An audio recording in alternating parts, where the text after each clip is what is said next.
Hey, what's going on? Today is Saturday number 4. Today I'm going to be building the last of my system. I'm going to be creating a new channel, and then in the new channel I'll be teaching people whatever I want. This channel is pretty much going to become dead, and this is going to be my final video. Um, so I hope the volatility calls worked out for you guys. Hope you actually went long. In that case that you did, I'm sure volatility has been very kind to you. It's been a relatively quick return on that. If there are a few of you who watch these videos, and I'm sure by now, at least after that last call, you've accumulated some amount of money, and you would care to continue getting these videos and receiving my updates, please send me a private message. If you don't wish to, that's perfectly fine.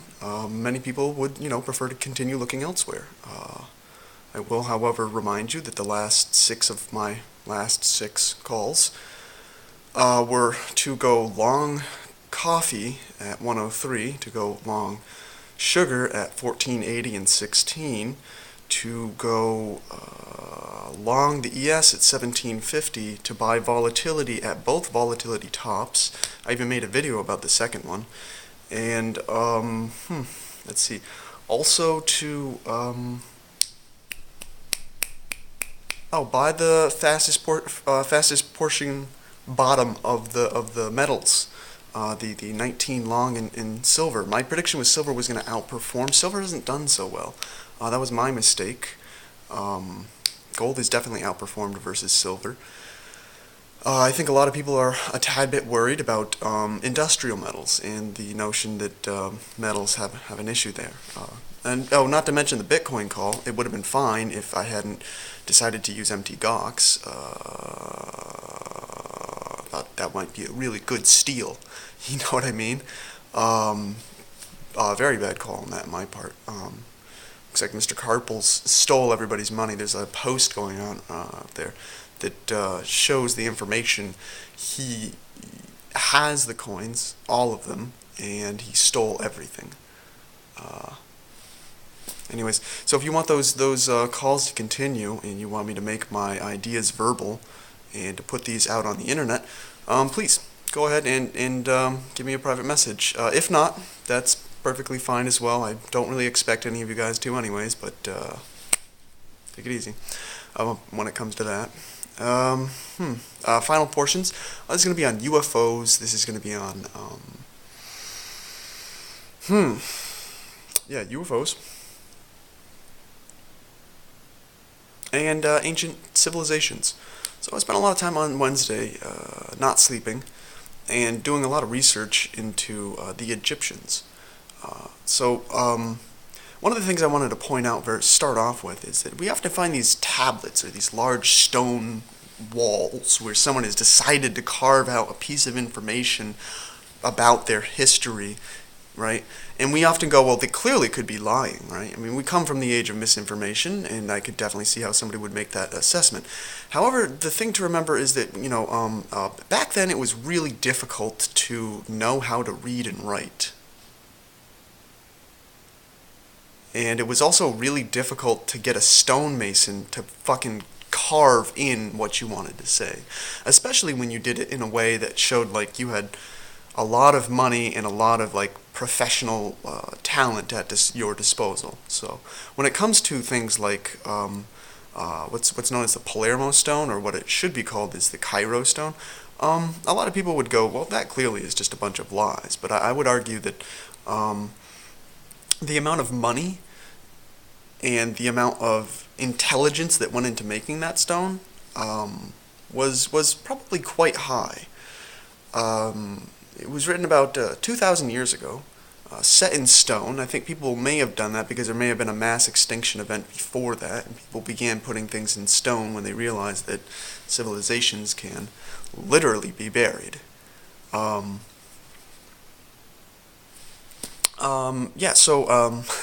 I think when that came about, they started doing that. But the Palermo stone clearly dictates that there have been thousands of years worth of rulers before that. dynasty of Horus. There's the semi-gods who came before that. There are the 30 kings of Memphis, the 10 kings of Tilis, not to mention, quote-unquote, supposedly gods who were here originally.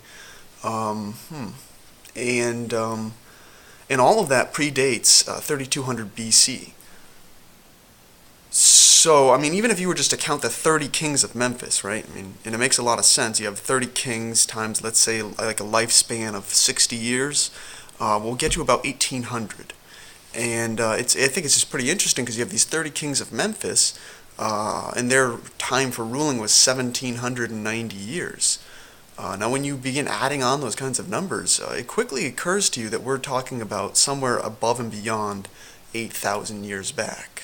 Which makes a lot of sense because the extension we're talking could go even longer. I mean, how long is a god going to rule for, right? How long is a semi-god going to rule for? I don't know. Maybe they were here, maybe they weren't. But more than likely, the original kings they were talking about on this Palermo stone, the 30 kings of Memphis and things like that, they were likely there. In the first dynasty, as they referred to it, that was probably what came after some sort of mass extinction event, when everything became chaotic again, whether that be war or famine, global flooding, an asteroid hits the Earth goes out of orbit because something comes flying through the solar system. I don't know. But they described a period a little while ago called the Great Winter and the Great Summer. And so the Great Winter and the Great Summer are a time period where, like, supposedly the winter was considerably longer and harsher, and the summer was considerably shorter and hotter, which would make a lot of sense when it comes to, like, the orbit of a planet around the sun. That's pretty straightforward there. Above and beyond that, what's the last portions to have here?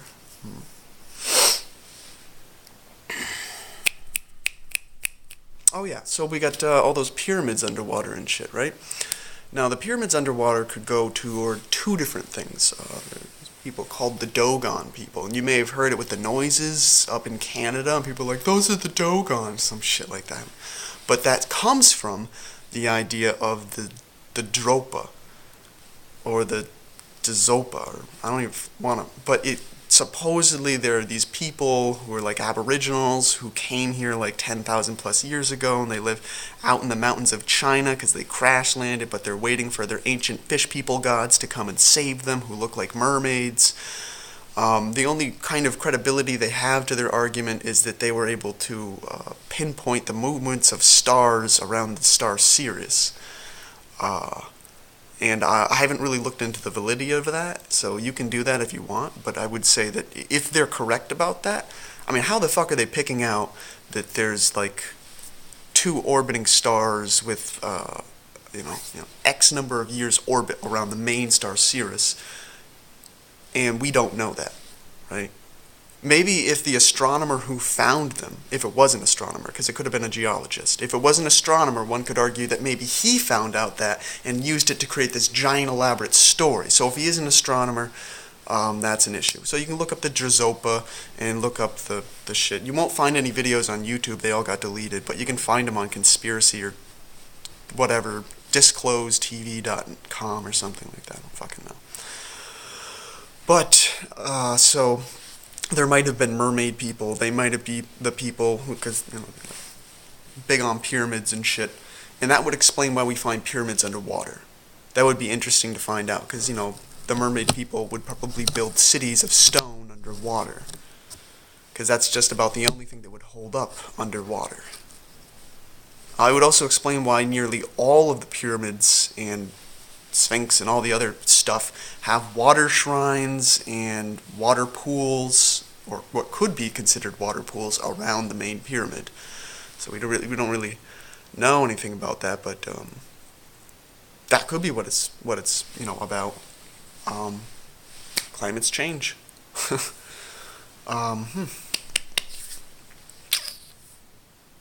Yeah, but so these so that would be one explanation. But one thing's for sure. The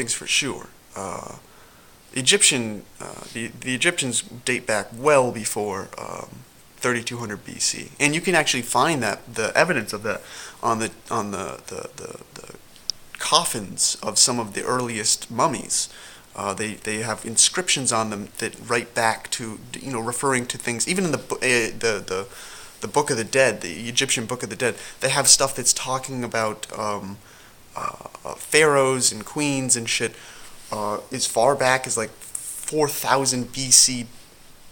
So, and most of the stuff that probably contains anything juicy has already been hidden. I mean, we're still told we're supposed to believe that they fucking dragged around 2 to 3 ton fucking stones by hand, and they just put logs underneath it, and that's how they did it. Just like, you fucking stupid.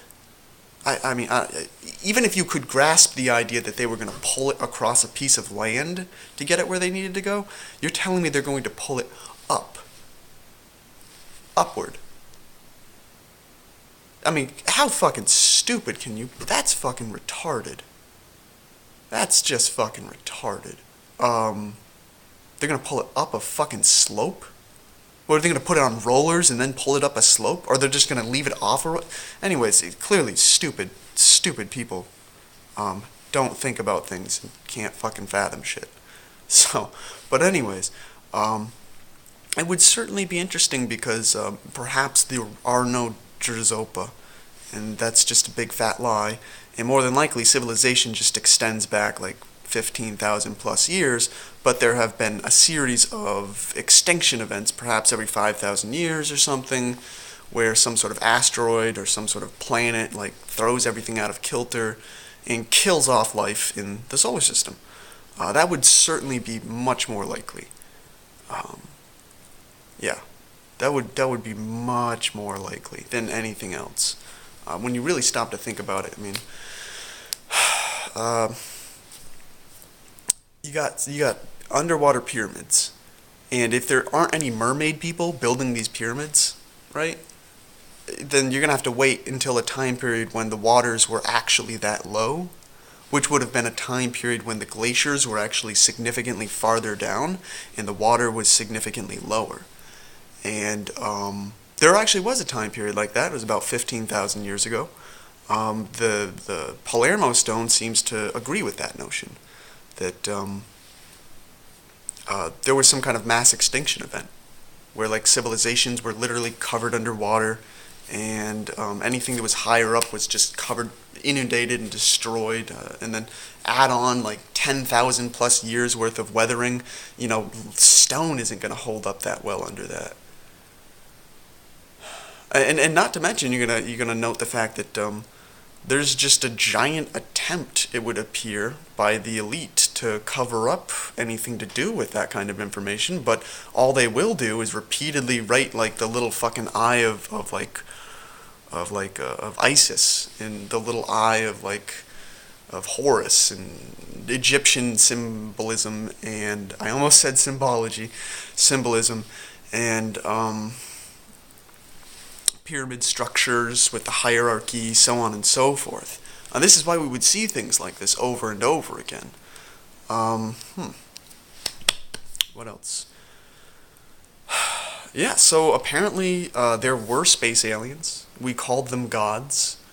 They probably were here a little while ago, a couple thousand years ago, more like 10 to 20,000 years ago. They probably weren't big fans of us, and they did leave. But some of the gods, I guess, some of the legends of the gods go that, don't worry guys, we'll come back, and when we come back, we'll kill off a whole bunch of you. And then we'll make everything okay. So, I mean, I don't know, it just seems kind of odd. We have these stories about gods who are supposed to love us, but like, they tell us that we're going to fuck up and ruin the whole world, but they'll come back and kill off everybody, and we pretty much have no chance of survival, but they love us anyways, and you're just kind of like, no, nah, I don't really see that as being, like, probable. I mean, they don't seem to be big fans of the human species. If in fact they're just going to take off, and then, but don't worry, we'll come back one day and kill off like 99.9% of you. Anyways, that's just interesting. But,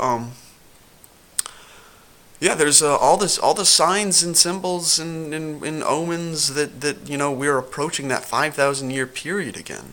Um, and I don't know what it's gonna be, but I feel like there's a culmination of events that are occurring. Um, and yeah, so it's just kind of a weird feeling about all that kind of shit. But yeah, I'm gonna start a different YouTube channel, and I'm gonna make the channel based mostly upon trolling Muppets. And yeah, that's gonna be the fun part of it. I'm gonna start a T-shirt company. Hopefully, I'll have that up in the next year. And I don't. There's like 10 of you guys, so it's not like I'm gonna sell any T-shirts. But I just figured I'd go ahead and say that one. Why? Because I feel like there's not enough T-shirts that express my First Amendment right to troll you.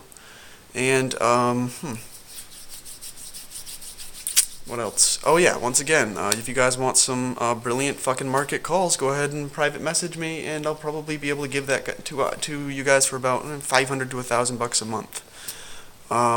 If you guys don't want them, that's fine. I will remind you that I don't get it wrong, and if you pass up on that opportunity, I can't see you as not stupid. Take it easy.